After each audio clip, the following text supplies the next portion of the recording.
1857 के विद्रोह की शुरुआत 10 मई के दिन ही हुई थी और ये देखना बेहद अचरज भरा है कि 160 साल बीत जाने के बाद भी ये भारत, पाकिस्तान और ब्रिटेन के लेखकों को प्रेरित करता है। यही वजह है कि इस गदर पर हिंदी, उर्दू और अंग्रेजी में ढेरों किताबें मौजूद हैं। इतना लंबा अरसा बीत जाने के बाद भी इसके प्रति लोगों की दिलचस्पी कम नहीं हुई है। द टाइम्स लंदन के नामी पत्रकार सर विलियम रसेल 1857 में भारत आए थे। वे क्रीमिया युद्ध को कवर करके यहाँ आए थे। इस दौरान उन्होंने कई विचित्र रिपोर्ट लिखी थीं, जिसमें शाहजहांपुर में एक अंग्रेज भूत होने की रिपोर्ट शामिल थी। एक रिपोर्ट बिना सिर वाले घुड़सवार की थी, जो उनके मुताबिक उत्तर भारत के शहरों में हर रात देखा जाने लगा था। इसके अलावा वो जहाँ भी गए वहाँ हुई तोड़फोड़ का ब्यौरा भी उन्होंने लिखा। जेन रॉबिन्सन की पुस्तक अल्बियन के एंजल्स भारतीय गदर की महिलाएं भी एक दिलचस्प प्रकाशन है। इसके कुछ हर्षों को रेखांकित किए जाने की जरूरत है। जब दिल्ली पर सिपाहियों का कब्जा हो गया तब कुछ विदेशी महिलाओं को भी मुश्किल हालात से गुजरना पड़ा था। इनमें एक हैरियट टाइटलर भी थी, जो कैप्टन रॉबर्ट टाइटलर की पत्नी थी। रॉबर्ट 38वीं नेटिव इन्फेंट्री में तैनात थे। जब अंग्रेजों ने दिल्ली को खाली किया तो उनकी पत्नी 8 महीने की गर्भवती थी। उन्हें दिल्ली के घने रिजे इलाके में एक बैलगाड़ी में अपने बच्चे को जन्म दिया था। मेरी बेबी को पेचिश हो गया, हैरियट के अनुमान के मुताबिक, और लग नहीं रहा था कि वो 1 सप्ताह से ज्यादा जीवित रहेगा। वे एक फलालेन, एक तरह का कपड़ा के छोटे से टुकड़े पर था और कुछ नहीं था।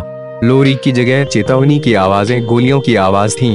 बेबी के जन्म के 1 सप्ताह के बाद मानसून या गर्मी की बारिश शुरू हो गई। तेज बारिश में फूस की छत टपकने लगी और कुछ ही देर में हम सब पानी में सराबोर हो गए। किस्मत की बात थी कि हथियार रखने की एक जगह खाली हुई थी, तो मेरे पति हमें वहां ले गए। बाद में हैरियट बुजुर्गावस्था तक जीवित रहीं और 20वीं शताब्दी के पहले दशक में उनका निधन हुआ। मुसलमान बनना पड़ा। एक दूसरी पीड़िता एमेलिया थी, जिन्हें 27 जून को सत्ती चौड़ा घाट पर हुए नरसंहार के दौरान गंगा में फेंक दिया गया था। उन्हें मोहम्मद इस्माइल खान नाम के एक घुड़सवार ने बचाया। वो उन्हें हाथ से पकड़कर और घोड़े के बगल में बांधकर आगे बढ़ा। एमेलिया विद्रोह शुरू होने से कुछ ही दिन पहले दिल्ली से निकली थी और उनके कानपुर पहुंचते पहुंचते सैनिक विद्रोह शुरू हो गया। मुझे घाट से 3 मील दूर एक सूबेदार की झोपड़ी तक ले जाया गया। वहां मुझे उच्च जाति की महिलाओं के कपड़े पहनने को दिए गए।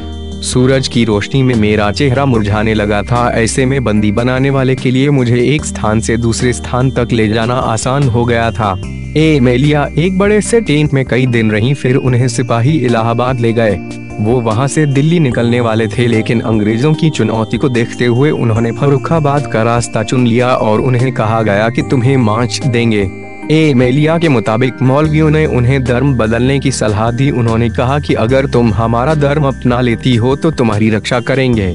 इसके बाद मुझे लखनऊ भेज दिया गया, जहां मैं एक रंगरेज की झोपड़ी में 2 महीने तक रही। बाद में मुझे बंदी बनाने वाले ने ब्रिटिश सैनिकों को मुझे सौंपकर जीवनदान दिया।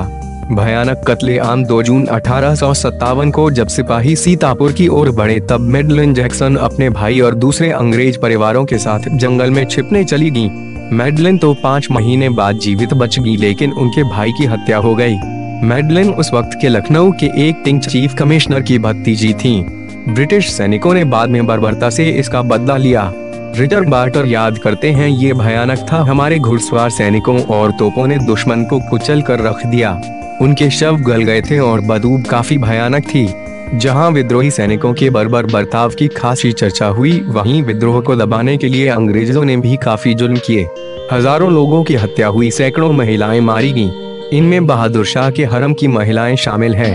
बच्चों को भी नहीं छोड़ा गया। ये कत्लेआम अल्बियन के एंजल्स में जितना बताया गया है, उससे कई गुना ज्यादा है। चाहे वो भारतीय रहे हों या फिर अंग्रेज जिन्हें ये सब झेलना पड़ा, उनके लिए ये दुर्भाग्यपूर्ण ही था।